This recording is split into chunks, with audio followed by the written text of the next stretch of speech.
Bonjour YouTube et bienvenue dans cette série Apprenez l'anglais concret. Apprenez l'anglais concret, donc je poursuis mon investigation sur Pegasus, d'accord? Donc je suis à nouveau sur la page de Pegasus et je viens rajouter un petit complément que j'avais pas dit. Voilà, ici à propos de l'Estonie. Vous allez voir, cet article est très intéressant. Estonia entered negotiations to procure Pegasus in 2018 and had made a $30 million down payment for the tool. Donc l'Estonie est entrée en négociation pour se procurer Pegasus en 2018 et a fait un paiement de 30 millions de dollars pour l'outil. Estonia hoped to use the tool against Russian phones, presumably for gathering intelligence. Donc, l'Estonie espérait utiliser l'outil contre des téléphones russes, présumablement pour collecter des renseignements. Israel initially approved the export of Pegasus to Estonia, but after a senior Russian defense official approached the Israeli defense agencies and revealed that Russia had learned of Estonia's intention to obtain Pegasus, Israel decided to disallow Estonia from using Pegasus against any Russian phone number, following a heated debate among Israeli officials, so as to avoid damaging Israeli relations with Russia. Donc ça, cette partie-là est très importante. Donc l'Israël avait initialement approuvé l'exportation de Pegasus à l'Estonie, mais après que un officiel de la défense russe senior ait approché des agences de défense israéliennes et a révélé que la Russie était au courant que des intentions de l'Estonie d'obtenir Pegasus, Israël a décidé de ne plus autoriser l'Estonie à utiliser Pegasus contre aucun téléphone russe, aucun numéro de téléphone russe. Suivant un débat chaud parmi les officiels israéliens, de sorte à éviter d'endommager les relations entre Israël et la Russie. Estonia gained access to Pegasus spyware in 2019. L'Estonie a obtenu l'accès du logiciel Pegasus en 2019. Citizen Lab has uncovered that Estonia has deployed Pegasus outside its border against targets in many EU countries. Donc Citizen Lab a découvert que l'Estonie a déployé Pegasus en dehors de ses frontières contre des cibles de nombreux pays de l'Union européenne. On se pose la question, si les pays membres de l'Union européenne s'espionnent entre eux, peuvent-ils considérer qu'ils font partie d'une même alliance? C'est Wikipédia qui le dit. Je vous laisse tirer vos propres conclusions. En tout cas, vous voyez que dans la liste de tous les pays, il n'y avait pas la Russie, et vous avez une explication de pourquoi il n'y a pas la Russie. D'accord? Parce qu'apparemment, Israël, la Russie est le seul pays qu'elle craint. Parce que, encore une fois, si on regarde la liste, vous avez la France, je l'avais dit dans la vidéo précédente, vous avez également l'Ukraine. Alors, l'Ukraine, on va lire le passage sur l'Ukraine, tiens, ça peut être intéressant. At least since 2019, Ukraine has sought to obtain Pegasus in its effort to counter what it saw as an increasing threat of Russian aggression and espionage. However, Israel had imposed a near-total ban on weapons sales to Ukraine, which also encompassed cyber espionage tools. Wary of selling Pegasus to states that would use the tool against Russia, so as not to damage relations with Russia. Donc c'est la même histoire. Au moins depuis 2019, l'Ukraine a essayé d'obtenir Pegasus dans ses efforts de contrer ce qu'elle voyait comme une menace croissante de l'agression et de l'espionnage russe. Cependant, Israël a imposé une interdiction totale presque totale, near total, presque totale de la vente d'armes à l'Ukraine, ce qui comprend les outils de cyberespionnage. Inquiète de vendre le Pegasus à des États qui voudraient utiliser l'outil contre la Russie et ne voudraient pas endommager ses relations avec la Russie. In August 2021, at a time when Russian troops were amassing on the Ukrainian border, Israeli again rebuffed a request from a Ukrainian delegation asking to obtain Pegasus, according to a Ukrainian official familiar with the matter. Pegasus could have provided critical support in Ukraine's effort to monitor Russian military activity. Donc, en août 2021, au moment où des troupes russes étaient amassées à la frontière ukrainienne, Israël a encore une fois refusé une requête de la délégation ukrainienne qui demandait d'obtenir Pegasus. Selon un officiel ukrainien familier de la question, Pegasus aurait pu fournir un soutien critique dans l'effort de l'Ukraine de monitorer l'activité militaire russe. In the wake of the 2022 Russian invasion of Ukraine, Ukrainian officials rebuked Israeli tepid support of Ukraine and Israeli efforts to maintain amicable relations with Russia. Donc, avec le début de l'attaque de l'invasion russe en 2022, l'invasion russe de l'Ukraine en 2022, les officiels...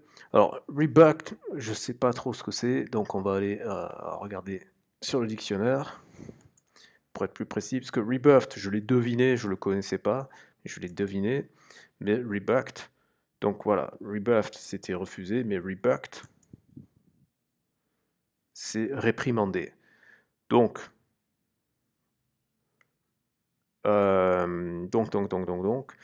les officiels ukrainiens ont réprimandé Israël pour un tepid.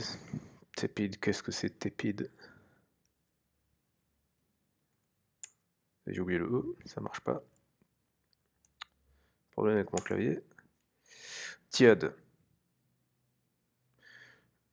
Donc pour un soutien tiède de l'Ukraine et les efforts israéliens de conserver des relations amicales avec la Russie. Donc encore une fois, la Russie semble être le seul État que Israël craint. Parce que vous voyez que ici, in April 2022, Citizen Lab released a report stating that 10 Downing Street staff had been targeted by Pegasus and that the United Arab Emirates was suspected of originating the attack in 2020 and 2021. Donc là, c'est très intéressant. Le 10 Downing Street, c'est l'emplacement du Premier ministre britannique, hein, c'est l'équivalent de Matignon. Donc, en avril 2022, le Citizen Lab a relâché, comment est-ce qu'on peut dire ça, a sorti un rapport affirmant que le 10 Downing Street, donc l'emplacement du Premier ministre britannique, que l'équipe du Premier ministre britannique a été la cible de Pegasus par les Émirats arabes unis, qui étaient déjà suspectés d'attaques en 2020 et 2021. Voyons voir pour les États-Unis, ça peut être intéressant. NSO Group pitched its spyware to the Drug Enforcement Administration (DEA), which declined to purchase it due to its high cost. Donc le groupe NSO a fait donc le pitch de son logiciel d'espionnage à l'administration d'enforcement des drogues, qui a décliné l'achat parce qu'il trouvait trop cher.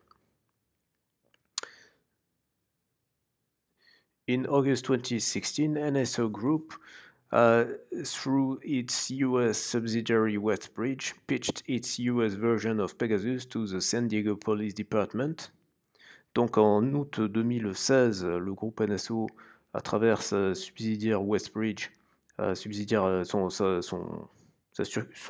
sous-groupe américain Westbridge, a pitché une version américaine de Pegasus à la police départementale de San Diego.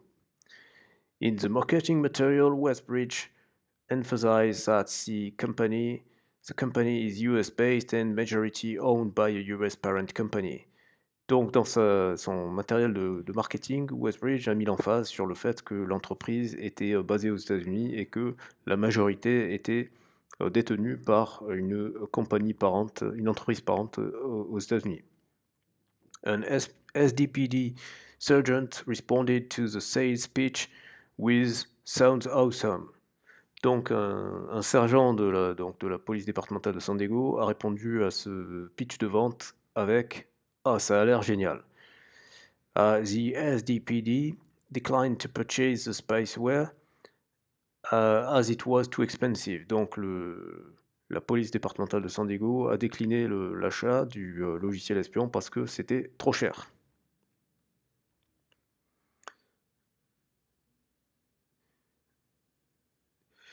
In July 2021, it was revealed that the phone numbers of about a dozen US citizens, including diplomats, journalists, aid workers, and dissident expatriates, were on a list of prospective targets for Pegasus infiltration. However, it was not known whether an attack was ever attempted or completed against any of the devices.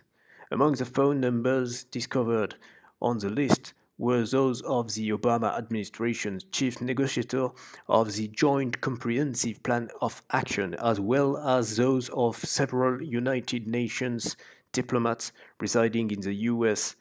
NSO Group has said that Pegasus is not deployed against any device located within the territory of the US. However, it has been suggested that US citizens can become targets when abroad. Très intéressant. En juillet 2021, il a été révélé que les numéros de téléphone de dizaines de citoyens américains, incluant des diplomates, journalistes, travailleurs sociaux et dissidents expatriés, étaient sur une liste de cibles potentielles d'infiltration par Pegasus. Cependant, il n'est pas su, on ne sait pas, il n'est pas connu si une attaque a été réellement accomplie ou pas. Parmi les numéros de téléphone découverts sur cette liste, il y avait ceux du chef de négociation de l'administration Obama, du plan d'action compréhensive, alors ça je sais pas ce que c'est en fait. The Joint Comprehensive Plan of Action, commonly known as the Iran Nuclear Deal. Donc c'était le groupe qui avait fait les discussions diplomatiques avec l'Iran par rapport à son programme nucléaire. Autant que plusieurs personnes des Nations Unies, diplomates des Nations Unies, donc l'ONU, résidant aux États-Unis. Le groupe NSO a dit que Pegasus n'était pas déployé contre des appareils localisés sur le territoire américain. Cependant, cela a été suggéré que des citoyens américains pouvaient être des cibles à l'extérieur.